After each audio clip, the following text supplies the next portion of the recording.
Thank you very much, Chairman Collins and Ranking Member Murray, for holding this important hearing on this issue. These crimes are troubling to parents, students, and educators.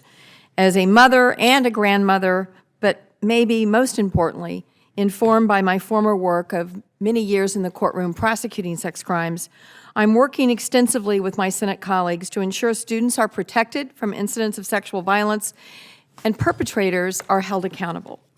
I'm very proud to work with Senator Heller, Gillibrand, Ayotte, Grassley, Blumenthal, Warner, and Rubio.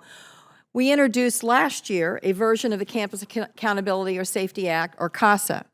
But we didn't stop with the version that we introduced last year. Over the past 15 months, our coalition of 8 offices has met with over 60 organizations, including groups representing students who have been victims of college sexual assault, colleges and universities, and their associations, law enforcement, victim advocacy, researchers, and parents of those children, of those young people who have been accused of sexual assault on college campuses. After introducing last year's version of CASA in July of 2014, as we continue to meet with stakeholders and gather additional feedback, we have, I think, made significant improvements to the bill. We have reintroduced this bill with an even larger bipartisan coalition. Currently, the bill has 33 co-sponsors, 12 Democrats and 12 Republicans and 21 Democrats. That's a bipartisan coalition we all know we don't see every day in the United States Senate. And our legislation is so much stronger for it. We are all enormously proud of the work we have done together. Finally, we want to bring this crime out from the shadows and make it a priority on our nation's campuses. As a former prosecutor, I take special interest in assuring that those who have been victimized by sexual assault are given adequate support and feel empowered to make informed decisions in a very complicated situation. There are different systems. There is the legal system and there's Title IX. There are different obligations depending on who learns of the crime. These young people need to have information they can rely on as they navigate this complicated scenario. At a moment, they are traumatized, emotional, and really are worried they have no place to turn for reliable information or where they will be treated with credibility. Our legislation would establish new campus resources and support services for victims who are alleging they have been victims of sexual assault. Colleges and universities would be required to designate confidential advisors to these students. The confidential advisor, I think, may be the most important part of our legislation.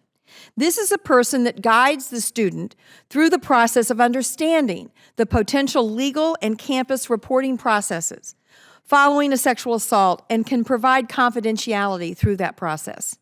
Not only would the confidential advisor coordinate support services for those who have been assaulted, they would provide critical information about options for reporting these crimes to campus authorities and/or local law enforcement.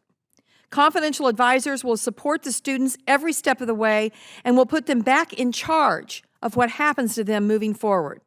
We have heard from advocates and those who have been assaulted that they need someone they can talk to in order to learn about their options without being forced to make a permanent decision right away.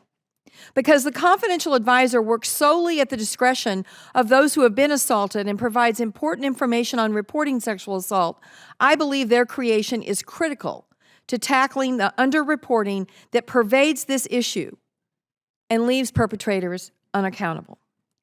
It's my hope that this provision empowers a student who is assaulted on a Friday night to know on that same Friday night who he or she can call and where he or she can go for good information and confidential support. I also want to mention that our bill now includes a provision to ensure more transparency about the campus judicial process. Our bill requires that both the victim and the accused have timely notice of an institution's decision to proceed with an institutional disciplinary process regarding an allegation of sexual misconduct. This would provide both the victim and the accused student with the opportunity to meaningfully exercise the rights afforded to them under institutional policy. It is critically important that both of the parties participate on a level playing field in the campus disciplinary process. We must continue to work to improve confidence in the judicial and campus systems, which will in turn increase reporting, support survivors, and punish perpetrators of sexual assault on our college campuses.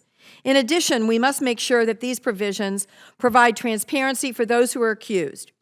I look forward to working with my Senate colleagues and members of this committee on the provisions of this bill and the larger Campus Accountability and Safety Act in the coming months.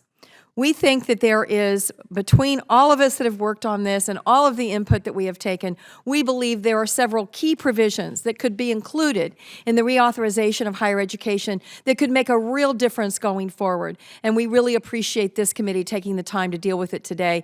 We've tried to divide up the testimony in a way that we won't be too repetitive, and I hope we won't. We really it's hard for us not all to want to be here, so we really appreciate you putting up with all four of us wanting to get our words in this morning. Thank you.